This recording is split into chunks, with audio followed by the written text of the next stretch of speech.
जय हिंद दोस्तों, मेरा नाम है शिवम सिंह। आज हम लोग कूलम्ब्स लॉ के बारे में चर्चा करेंगे कि कूलम्ब्स ने क्या लॉ दिए थे, उसके बारे में हम लोग चर्चा करेंगे अभी। ठीक है, तो ये जो लॉ है ये इलेक्ट्रिसिटी में अक्सर आता है, मतलब क्लास 10th के या फिर क्लास 12th में ये आया है। और ये कॉम्पिटिटिव एग्ज़ाम में भी अक्सर जो क्वेश्चंस आते हैं मैक्सिमम इसी टॉपिक से आते हैं। क्वेश्चन जो इलेक्ट्रिसिटी में वगैरह में क्वेश्चन आते हैं मैक्सिमम इसी टॉपिक से क्वेश्चंस आते हैं, जो कि बहुत तरह तरीके का क्वेश्चन पूछते हैं। तो चलिए हम आपको आगे पढ़ाते हैं क्या है। तो कूलम्ब्स लॉ था। कूलम्ब्स लॉ पहले बताए क्या है, पहले हम लोग इसके बारे में जानते हैं कूलम्ब्स लॉ में है क्या। कूलम्ब्स लॉ में है क्या कि दो चार्ज होते हैं, उनके बीच में डिस्टेंस कुछ होता है, तो जो उनके बीच में जो डिस्टेंस होता है उसमें फोर्स क्या लग रहा है, इसी के बारे में कूलम्ब बताए थे। तो अब वही हम लोग जान लेंगे डिटेल में।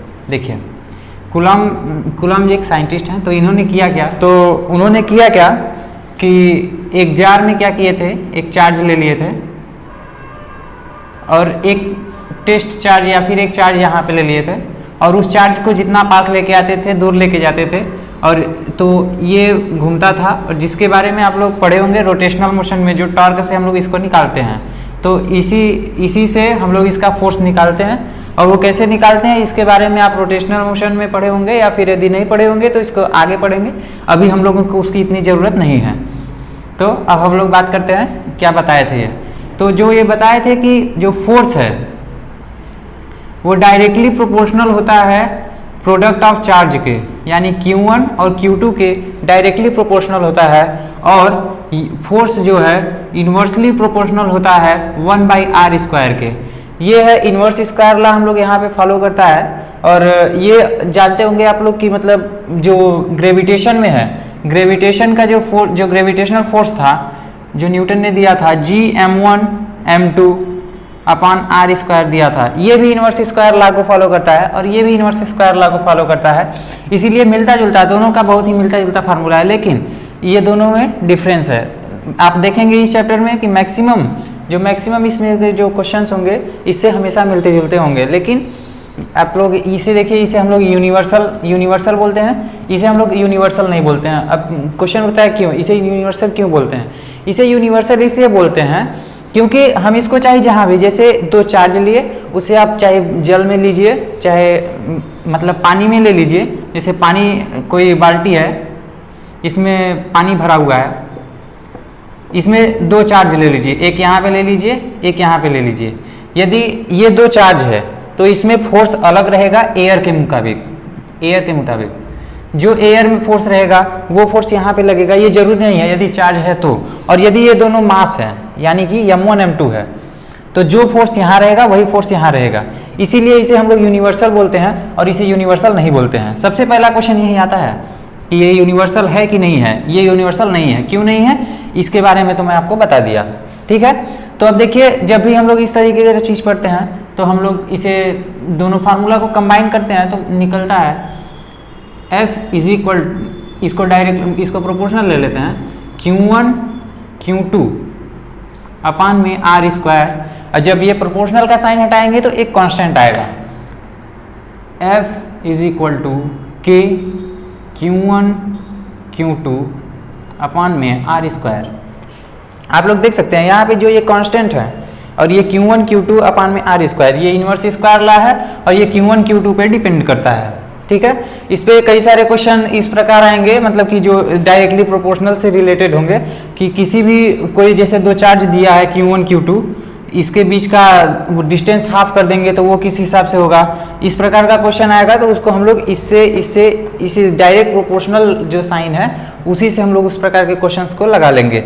अब यहाँ पे देखिए, अब जो यहाँ पे K है, अब इसके बारे में डिस्कस करते हैं। अब K का वैल्यू यहाँ पे K क्या है, K कांस्टेंट है, वेयर K इज कांस्टेंट।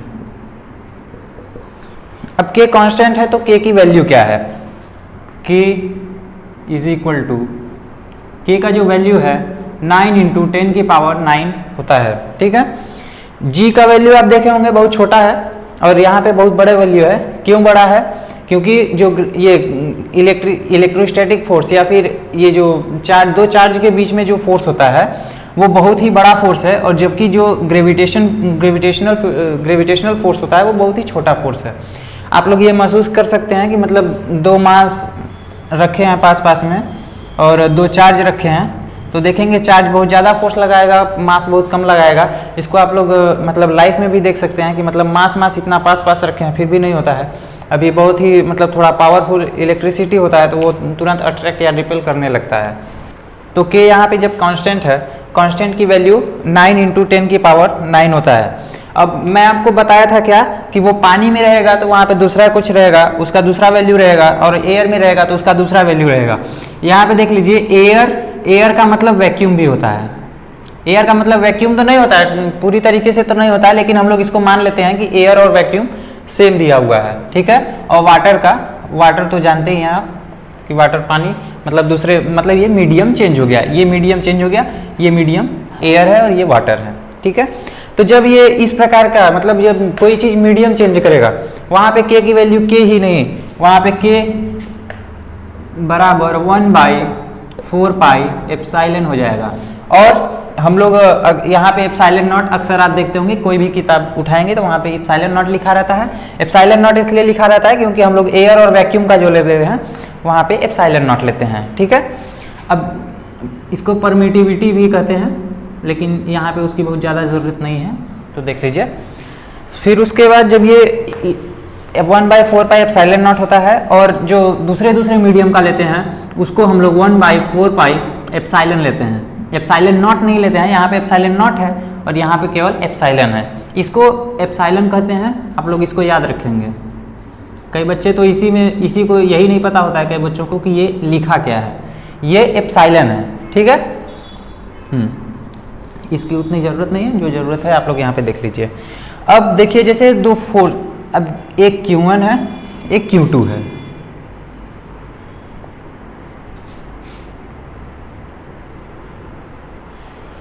ये दो चार्ज हैं। अब चार्ज कितने प्रकार के होते हैं? चार्ज दो प्रकार के होते हैं, एक प्लस चार्ज, दो प्रकार के होते हैं।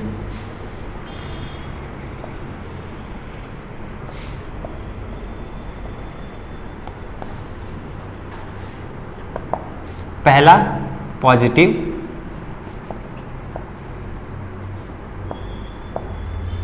और दूसरा नेगेटिव। आप लोग न्यूट्रल के बारे में जानते होंगे, लेकिन न्यूट्रल यहाँ पे नहीं लेंगे क्योंकि चार्ज पार्टिकल की बात होती है यहाँ पे। तो चार्ज पार्टिकल में केवल दो ही, पॉजिटिव और नेगेटिव। अब हम लोग जानते हैं कि फोर्स जो है वो वेक्टर क्वांटिटी है। जब वेक्टर क्वांटिटी है तो उसमें कोई ना कोई डायरेक्शन होना चाहिए उसमें। अब डायरेक्शन क्या होगा इसमें देखिए, Q1 Q2 में, ठीक है। डायरेक्शन के लिए हम लोग यहाँ पे पहले इसको जान लीजिए कि यदि पॉजिटिव को प्लस से, नेगेटिव को माइनस से लिख देते हैं। यदि पॉजिटिव ये दोनों चार्ज यदि पॉजिटिव है तो यहाँ पे रिपल्सन होगा, और नेगेटिव है तब भी रिपल्सन होगा। रिपल्सन की स्पेलिंग गलत हो गई है, फिर भी रिपल्सन होगा, ठीक है। पॉजिटिव नेगेटिव है, अट्रैक्शन होगा। नेगेटिव पॉजिटिव है, अट्रैक्शन होगा।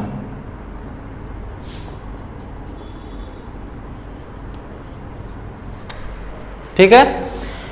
Positive repulsion, negative repulsion, positive negative attraction, positive negative attraction. अब इसको हम लोग इतना चारों रटेंगे थोड़ी, आप इसे रटना नहीं पड़ेगा। इसे देखिए, आप लोग इसे सीधे सीधे लिख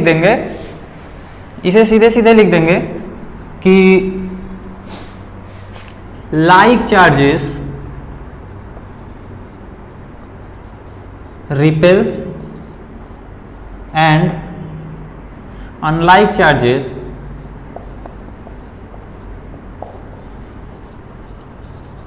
attract each other। ठीक है। अब देखिए, लाइक चार्जेस यानी प्लस प्लस इसको लाइक बोलेंगे, माइनस माइनस लाइक बोलेंगे, प्लस माइनस अनलाइक है, ठीक है। ये लाइक है, ये लाइक है, अनलाइक है। लाइक मतलब यहाँ पे लाइक करना नहीं, यहाँ पे लाइक मतलब दोनों सेम है। पॉजिटिव ये भी है, पॉजिटिव ये भी है, तो पॉजिटिव पॉजिटिव दोनों है, मतलब लाइक मतलब सेम तरीके का होता है। ठीक है, यहाँ पे माइनस प्लस ले लेंगे, ये भी अनलाइक है। अनलाइक रहेगा, लाइक रहेगा तो ये रिपल्सन होगा,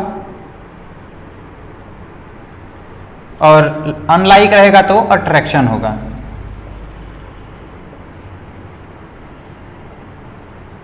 ठीक है, फिर अब देखिए, अब जब ये इस पे फोर्स लगाएगा, ये भी उस पे उतना ही फोर्स लगाएगा।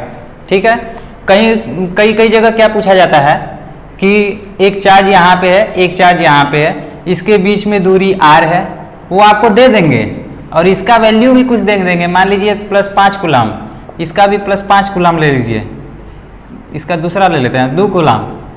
अब बोलेंगे कि इस पे जो है x न्यूटन फोर्स लग रहा है, तो इस पे बताइए कितना न्यूटन फोर्स लगेगा।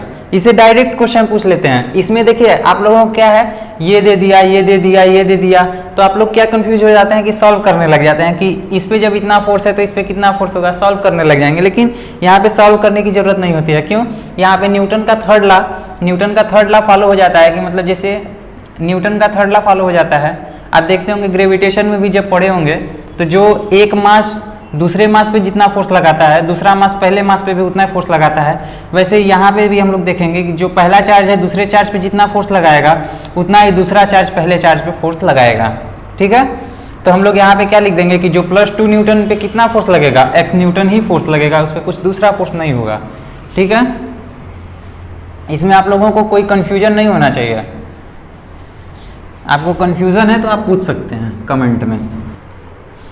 अब पहले मैं सभी फार्मूला लिख देता हूँ। जो फार्मूला है, फार्मूला खैर है तो एक ही, F = K Q1 Q2 अपान R²। K का वैल्यू है 9 × 10⁹। अक्सर क्वेश्चन में K का वैल्यू दे देता है। अब जहाँ नहीं दिया वहाँ पे आप याद रखेंगे, उतना वो आपको याद रखने की ज़रूरत नहीं है, वो अपने आप आ जाएगा। क्वेश्चन जब प्रैक्टिस करेंगे तो उसका दिक्कत नहीं है। ठीक है, अब इसके बारे में थोड़ा सा क्वेश्चन 1-2 लगाते हैं, हम लोग प्रैक्टिस कर लेंगे और उसके बाद आप बुक से प्रैक्टिस करते रहेंगे क्वेश्चंस को, तो आपको आसानी रहेगा। अब जैसे 2 चार्ज है, ठीक है, इसका हम आपको वो बताना भूल गए, इसका जो SI यूनिट होता है, फोर्स का SI यूनिट क्या होता है, न्यूटन। क्यू का SI यूनिट होता है कूलम। ठीक है, क्यू का SI यूनिट क्या होता है, कूलम। ठीक है, तो देखिए, और K का भी SI यूनिट हर जगह पूछ लेते हैं, तो उसका भी हम लोग निकाल लेते हैं। तो देखिए यहाँ पे अब K का वैल्यू हम लोग कैसे निकालेंगे, F K, देखिए इधर से लिख नहीं पा रहा हूँ, K = F R² अपान में Q1 Q2। तो इसका F का जो न्यूटन होता है, न्यूटन मीटर स्क्वायर अपान में कूलम स्क्वायर। K का यूनिट क्या है, newton metre square upon coulomb square. ठीक है, इसका आपसे वो पूछ सकता है, मतलब कि डायमेंशनल फार्मूला भी पूछ से लेता है, कभी डायमेंशनल फार्मूला क्यू का पूछ देगा, कभी डायमेंशनल फार्मूला इसका पूछ देगा। तो डायमेंशनल फार्मूला को मतलब जानते हैं आप लोग, डायमेंशनल फार्मूला मतलब होता है, मतलब कि उसको बेसिक यानी फंडामेंटल यूनिट जो होता है उसके पावर में लिखना। तो इसको पावर में लिखेंगे, जो फोर्स का होता है, फोर्स का डायमेंशनल फार्मूला होता है mLT⁻²। तो यहाँ पे लिख देंगे mLT⁻² इंटू मीटर स्क्वायर, यानी कि L² अपान में कूलम स्क्वायर। करंट का वैल्यू होता है Q/T, IT होगा इसका, यानी कि AT। ठीक है, A यानी कि करंट जो है वो फंडामेंटल क्वांटिटी है, आप जानते होंगे, इसको A और T लिख देंगे। तो इसका जो डायमेंशनल फार्मूला हो जाएगा वो होगा mL⁻³ T⁻³ A⁻⁻1। ठीक है, अक्सर क्वेश्चंस में ये बहुत ही इंपॉर्टेंट क्वेश्चन है। क्वेश्चन में ये पूछ लेता है कि K का डायमेंशनल फार्मूला आप बताइए। तो डायमेंशनल फार्मूला आप यदि पढ़े हैं तो अच्छी बात है, नहीं पढ़े हैं तो इसको आप मतलब याद मत करिए, इसको आपको निकालना आ जाएगा। यदि आप इस क्लास में नहीं पढ़े हैं तो अगली क्लास में पढ़ लेंगे, और यदि मतलब आप 12th में आ गए हैं और आप नहीं पढ़े हैं तब आपको थोड़ा पढ़ने की ज़रूरत पड़ेगी, क्योंकि ये फिर टीचर्स आपको नहीं पढ़ाएंगे। ये जो भी सिलेबस है वो 11th के सिलेबस में आ जाता है, डायमेंशनल फार्मूला के बारे में 11th में बता दिया जाता है। ठीक है, अब आते हैं दो चार्ज दिया हुआ है, ये मान लीजिए 2 कूलाम। कूलाम किसका यूनिट है जानते हैं? क्यों, यानी कि चार्ज का। ये मान लीजिए 5 कूलाम, इसके बीच में डिस्टेंस मान लीजिए 1 मीटर। अब इसके बीच में पूछेगा फोर्स कितना है, प्लस है दोनों साइड। ठीक है, अब इसके बीच में पूछेगा फोर्स कितना है, तो फोर्स कितना होगा इसमें? K Q1 force is equal to K Q1 Q2 upon में R स्क्वायर, सबका वैल्यू रख देंगे। F is equal to K का वैल्यू क्या है? 9 इंटू 10 की power 9 into Q1 2 coulomb into Q2 5 coulomb upon में R स्क्वायर, R 1 मीटर पर सेकेंड स्क्वायर, वेलोसिटी का याद आ रहा है, जबकि यहाँ पे डिस्टेंस है या फिर डिस्प्लेसमेंट है, तो यहाँ पे 1 लिख देंगे। ठीक है, तो F का वैल्यू जो हो जाएगा 5 2 जा 10, 10 9 जा 90 इंटू 10 की पावर 9, इसको हम लोग लिख देंगे 9 इंटू 10 की पावर 10। ठीक है, इतना क्या हो जाएगा? न्यूटन, फोर्स का न्यूटन। ठीक है, इस प्रकार के क्वेश्चंस आपको पूछे जाएंगे एग्जाम्स में। अब इसमें थोड़ा अच्छे लेवल के क्वेश्चंस करते हैं, ये बहुत ही बेसिक क्वेश्चन था, एक थोड़ा अच्छे लेवल का क्वेश्चन आपको मैं बता देता हूँ। क्वेश्चन मतलब कि आप लोग देखे होंगे जो इस प्रकार का क्वेश्चन पूछता रहता है अक्सर, कि एक ट्रायंगल है, उस पर 2 चार्ज रख दिए, ये फोर्स कितना होगा इस पे, तो वो सब बताने के लिए एक क्वेश्चन वैसा उठाता हूँ। आप HC वर्मा में या फिर किसी भी बुक में देखेंगे तो अक्सर ऐसा क्वेश्चन रहेगा। देखिए 3 charges, 3 identical charges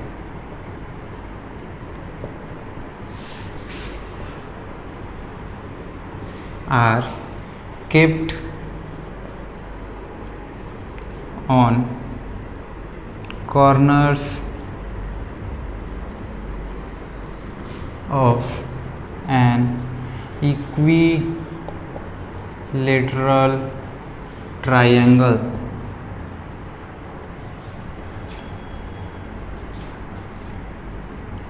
Find net force on a charge by other 2। ठीक है, बोल क्या रहा है? 3 आइडेंटिकल चार्जेस हैं, वो इक्विलेटरल ट्रायंगल पे रख दिए गए हैं। ठीक है, यहाँ पे डिस्टेंस को हम लोग R ले लेंगे, मेंशन नहीं है क्वेश्चन में, लेकिन हम लोग R ले लेंगे, क्योंकि आप उतना तो जानते होंगे जहाँ भी मतलब डिस्टेंस लगाना होता है हम लोग अक्सर R ले लेते हैं, हम लोग को आसानी हो जाता है। और जब यहाँ पे चार्ज नहीं दिया है तो Q ले लेते हैं।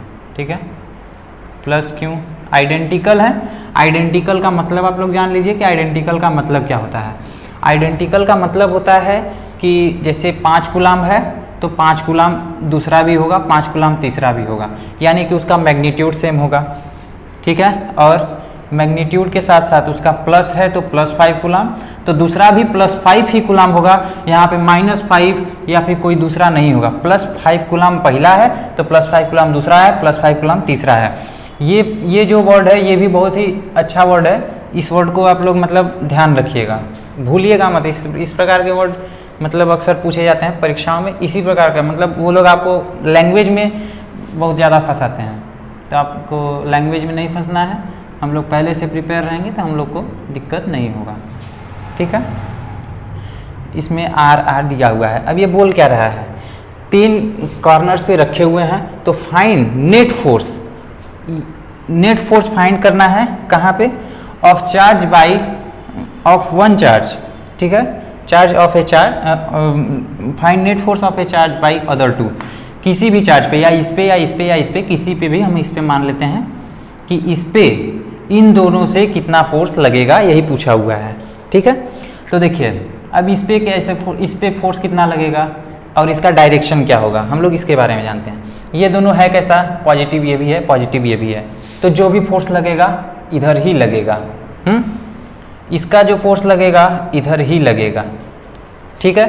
तो फोर्स जो होगा क्या होगा, इसमें फोर्स होगा के क्यू, दोनों क्यों क्यों है तो हम लोग इसको स्क्वायर ले लेते हैं, या फिर देखिए क्यू अपॉन आर स्क्वायर, ठीक है। और इधर क्या होगा K Q Q upon R square, ठीक है। दोनों साइड वही है, इक्विलेटरल ट्रायंगल है तो इसके बीच का जो एंगल है वो 60 डिग्री हो जाएगा, 60 डिग्री। ये 60 डिग्री है तो ये भी 60 डिग्री हो जाएगा। अब ये 60 डिग्री है, ये 60 डिग्री क्यों हो जाएगा, देखिए ये 60 डिग्री है तो ये भी 60 डिग्री है, क्यों, वर्टिकली अपोजिट एंगल। एकदम बेसिक से पढ़ा रहा हूँ, आप लोगों को कोई भी दिक्कत नहीं होगा, ठीक है। ये दोनों क्यों इक्वल है, वर्टिकली अपोजिट एंगल की वजह से। और वर्टिकली अपोजिट एंगल क्या होता है आप लोग जानते होंगे, ठीक है। वर्टिकली अपोजिट एंगल होने की वजह से ये भी 60 डिग्री हो जाएगा, ठीक है। हम लोग इसको F मान लेते हैं, F है। तो अब इस पे नेट फोर्स क्या होगा, नेट फोर्स निकालने के लिए हम लोग वेक्टर का प्रयोग करेंगे, अंडर रूट में net force F net is equal to, ठीक है। नेट फोर्स जो होगा इसमें अंडर रूट में a square plus b square plus 2ab f into F cos theta यानी कि कॉस 60 डिग्री, ठीक है। अब देखिए जो इक्वल होगा F square 2f square plus 2f square, cos 60 degree का वैल्यू क्या होता है, इसका तो वैल्यू आप लोगों को पता होगा, कॉस 60 डिग्री क्या होता है 1/2, कॉस 60 डिग्री का वैल्यू 1/2, कॉस 60 डिग्री 1/2 आपको पता होना चाहिए। कॉस 60 डिग्री का वैल्यू 1/2, तो 1/2 है तो यहाँ 2 से 2 कट जाएगा, तो होगा क्या 2f स्क्वायर है यहाँ पे f स्क्वायर है, तो 2f square plus f square क्या हो जाएगा 3f स्क्वायर, अंडर रूट में है तो सारा अंडर रूट में हो जाएगा। अब देखिए ये स्क्वायर है तो जो बराबर हो जाएगा अंडर रूट 3, और f स्क्वायर है तो उसको बाहर निकाल देंगे इसके, और f के बराबर हो जाएगा अंडर रूट 3f, और f का वैल्यू यहाँ पे रख देंगे क्योंकि हम लोग f का वैल्यू यहाँ पे लिए हुए हैं, तो f का वैल्यू जो बराबर हो जाएगा अंडर रूट 3 के Q1 Q2 यानी कि Q स्क्वायर अपान में R स्क्वायर। ये इसका आंसर हो जाएगा कि इस पे नेट फोर्स इस चार्ज पे इन दोनों की वजह से कितना लग रहा है, ये यहाँ पे आ जाएगा, ठीक है। अब आप लोग यहाँ पे देखेंगे कूलम्ब्स लॉ केवल यहीं तक लगा है, कूलम्ब्स लॉ केवल यहीं पे लगा है, जो कि एकदम बेसिक है कूलम्ब लॉ का, कि एकदम जो पहला क्वेश्चन मैं आप लोगों को कराया था एकदम बेसिक है, कूलम्ब लॉ यहाँ पे लगा है। और उसके बाद जो ये है सब वेक्टर है, आप लोग देख सकते हैं। आप लोगों को यहाँ पे कुछ भी कूलम्ब्स लॉ का लगाने की जरूरत नहीं थी, केवल वेक्टर का था। तो आप लोग वेक्टर तो पढ़े होंगे, नहीं पढ़े हैं तो पढ़ लीजिए। अब एक थोड़ा और अच्छा क्वेश्चन लेते हैं जो थोड़ा ट्रिकी रहेगा लेकिन कि बढ़िया क्वेश्चन रहेगा, ठीक है। जो क्वेश्चंस पूछे जाते हैं, अब इसी प्रकार से देखिए जो ये क्वेश्चन था, इसी में कोई एग्जाम में क्या दे देता है, बोलता है ये स्क्वायर है, स्क्वायर पे रख देंगे, फिर उसके बाद इस पे कहेंगे इस पे नेट फोर्स कितना लग रहा है, तो इसको कैसे निकाल देंगे, एक यहाँ से फोर्स लगेगा, एक यहाँ से फोर्स लगेगा, एक यहाँ से फोर्स लगेगा, तो पहले इन दोनों का रिजल्टेंट निकाल देंगे और उसके बाद वो इस पे आएगा, यदि इस पे आएगा दोनों ऐड कर देंगे, नहीं आएगा तो उसको वेक्टर लॉ से ऐड कर देंगे। समझ रहे हैं कि नहीं, ये क्यों है, ये क्यों है, ये क्यों है। क्वेश्चन लिखने में नहीं जा रहा हूँ ये वाला, लेकिन कि आपको बता दे रहा हूँ। देखिए जैसे पूछेगा क्या, ये स्क्वायर है मान लीजिए, आइडेंटिकल चार्ज रख देगा। अक्सर एग्जाम में ऐसा क्वेश्चन मिलता है, मतलब कि मैक्सिमम में देखेंगे ऐसा क्वेश्चन मिल ही जाएगा, ठीक है। ये दे देगा, ठीक है। और बोलेगा कि इस पे फोर्स कितना लग रहा है, नेट फोर्स इस पे कितना लग रहा है, तो ये R है, ठीक है। चारों साइड बराबर होता है स्क्वायर का, और ये जो होता है वो 90 डिग्री होता है, ठीक है। तो एक फोर्स यहाँ लगेगा, एक फोर्स यहाँ लगेगा, ठीक है। और ये दोनों के बीच में, अब देखिए, अब इसको हम लोग कैसे निकालेंगे, जिनको पता है फॉर्मूला वो तो अच्छी बात है, जिनको नहीं पता है वो यहाँ से R लेंगे, यहाँ से R लेंगे, R square plus R square, ठीक है। पाइथागोरस फार्मूला से इसका परपेंडिकुलर का स्क्वायर प्लस बेस का स्क्वायर इज इक्वल टू, यहाँ पे जो डिस्टेंस है d का स्क्वायर हो जाएगा, ठीक है। यहाँ पे 2R square is equal to d square, तो d इज इक्वल टू हो जाएगा √2R, ठीक है।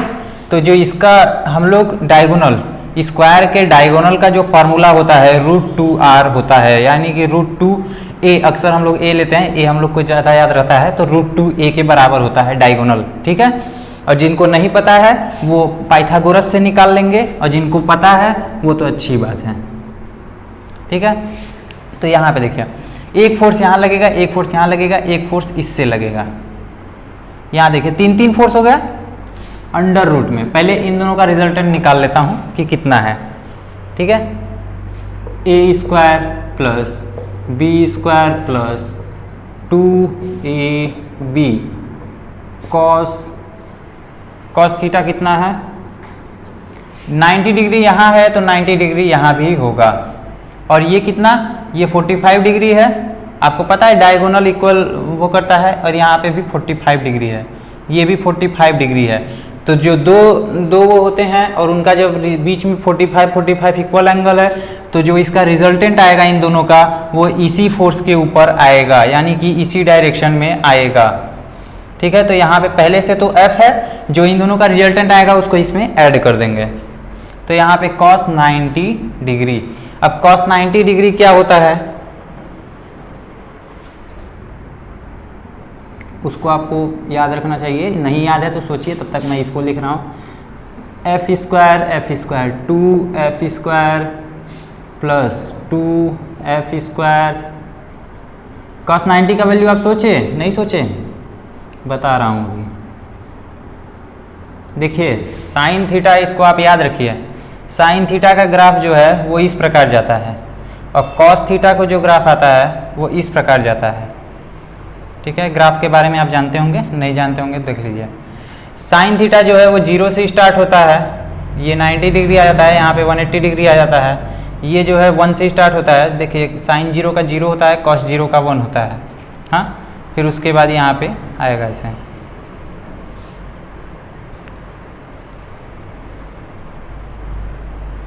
तो cos 0 का वैल्यू क्या हो जाएगा, इंटू 0, ठीक है। cos 90 degree, sorry, cos 90 degree का वैल्यू 0 हो जाएगा। तो ये पूरा तो 0 हट गया, इसी में से ख़त्म हो गया, क्योंकि ये मल्टीप्लाई में है, तो आएगा क्या, केवल √2f। क्यों आएगा √2f, क्योंकि यहाँ पे अंडर रूट में 2f स्क्वायर है और f स्क्वायर है, तो स्क्वायर से ये तो हट जाएगा, √2 इंटू हो जाएगा, into under root f square. इसको इस तरीके से मान लेंगे, तो ये जो अंडर रूट से स्क्वायर कट जाएगा, तो अंडर √2f के बराबर हो जाएगा, जो यहाँ पे लिखा हुआ हूँ। एकदम बेसिक है, ये क्लास 8th तक के बच्चों को यदि हम समझाएंगे, जो ये लिखा हूँ इससे ये, तो वो आ जाना चाहिए, ठीक है। नहीं आ रहा है तो आप पढ़िए, आपको आ जाएगा। अब देखिए ये क्या आया है, इन दोनों का रिजल्टेंट आया है, ठीक है। जो इसका, ये इसका और इसका दोनों का रिजल्टेंट था, जो इस फोर्स पे ही आया है, इस फोर्स के ऊपर ही, यानी कि इसी डायरेक्शन में आएगा, तो वो √2f है। और जो इसका फोर्स जो यहाँ पे है वो प्लस है, इसके बीच का डिस्टेंस क्या है, इसके बीच का डिस्टेंस क्या है, उससे ये फोर्स निकाल लेंगे कि ये F0 होगा, मान लीजिए इससे फोर्स इस पे F0 लग रहा है, और ये जो है इन दोनों का रिजल्टेंट लगा हुआ है।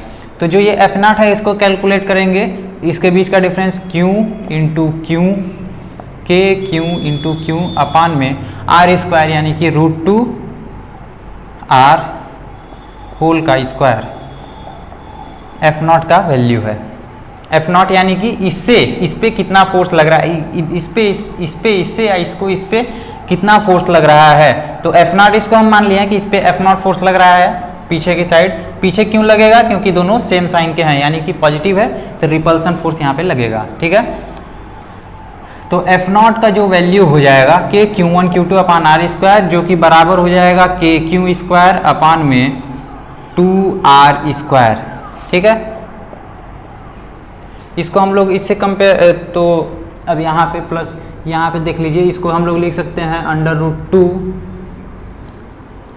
K Q square upon R square, क्योंकि ये फोर्स जो इस पे लग रहा है यानी कि जो ये एफ का वैल्यू है K Q square upon R square के बराबर हो जाएगा इलेक्ट्रोस्टैटिक फोर्स कूलम्ब्स लॉ से।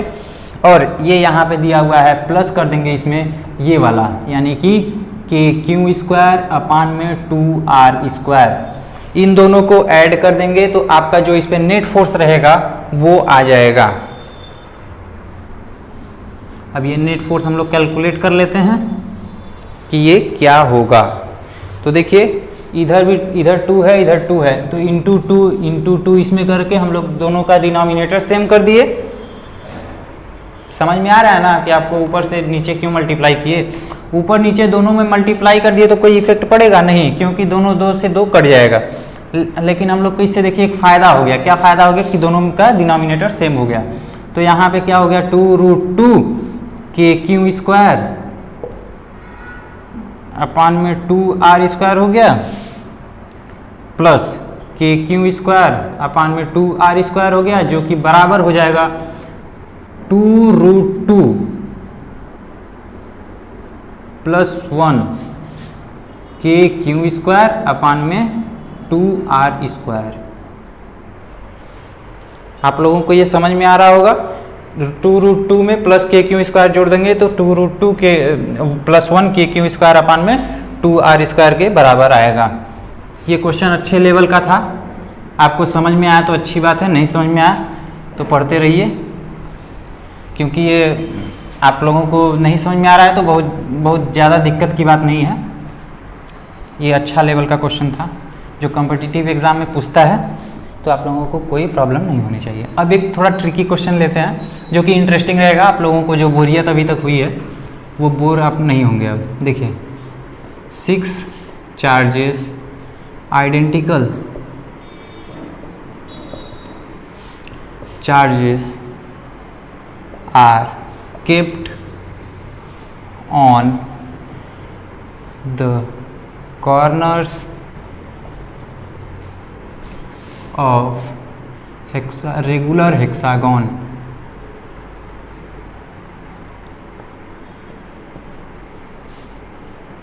Regular hexagon and same charge kept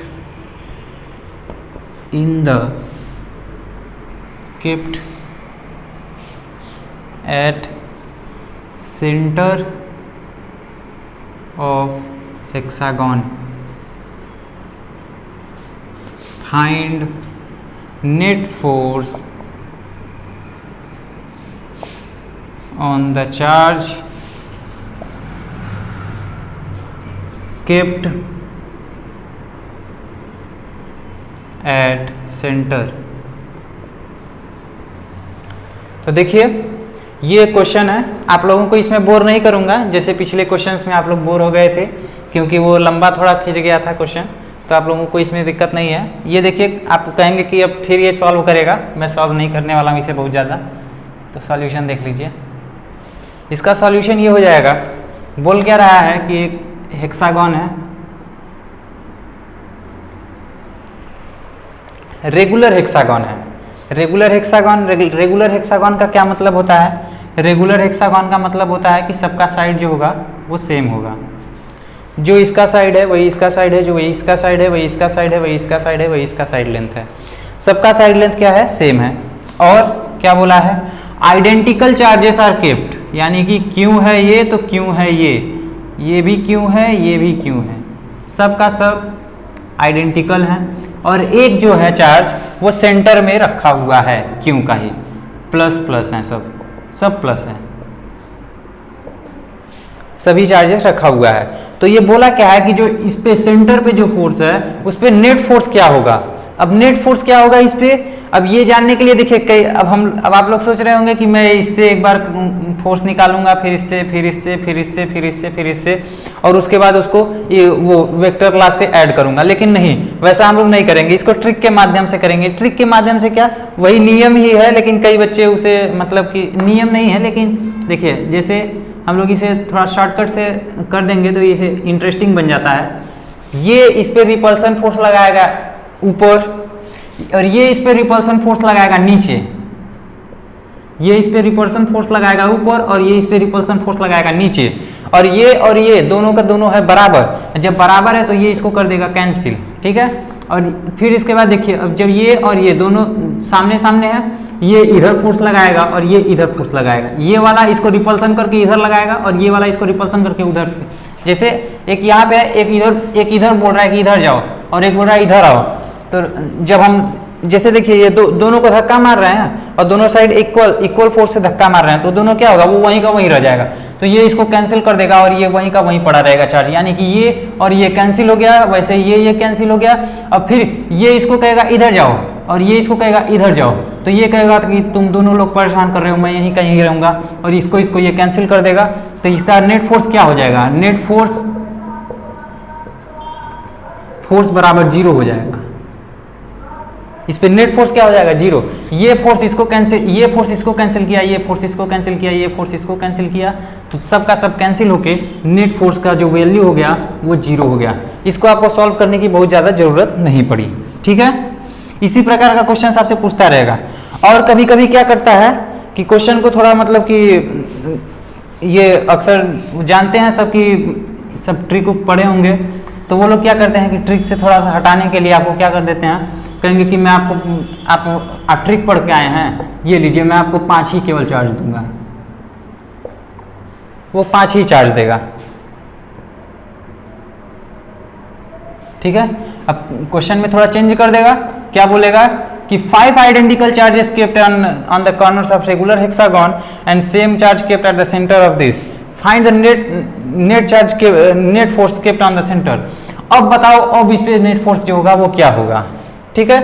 तब होगा क्या, ये इस पे फोर्स लगाएगा, ये इस पे फोर्स लगाएगा, ये इसको कैंसिल कर देगा। ये इस पे फोर्स लगाएगा, ये इस पे फोर्स लगाएगा, ये भी कैंसिल कर देगा। अब यहाँ पे देखो, यहाँ पे बीच का डिस्टेंस है r या फिर r मान लो, ठीक है। इनके बीच का डिस्टेंस है r, तो हम लोग क्या लिख देंगे, जो फोर्स नेट फोर्स होगा, नेट फोर्स का वैल्यू जो होगा वहाँ पे k q1 q2, यानी कि दोनों का वैल्यू सेम है। यहाँ पे ये दोनों आइडेंटिकल हैं, कि Q1 Q2 अपान में R स्क्वायर, जो बराबर हो जाएगा K Q स्क्वायर अपान में R स्क्वायर के, ठीक है। तो ये नेट फोर्स हो गया। अब किस डायरेक्शन में है, डायरेक्शन इसका ये, क्यों, क्योंकि ये दोनों है रिपल्सन होगा तो ऊपर जाएगा, ठीक है। अब आपका क्लास यहाँ पर समाप्त कर देता हूँ, क्योंकि आप लोग भी बोर हो रहे होंगे, तो प्रैक्टिस करिएगा और कूलम्ब्स लॉ पे ऐसे लगाते रहिए। अगला वीडियो में नेक्स्ट टॉपिक लेके आते हैं। धन्यवाद।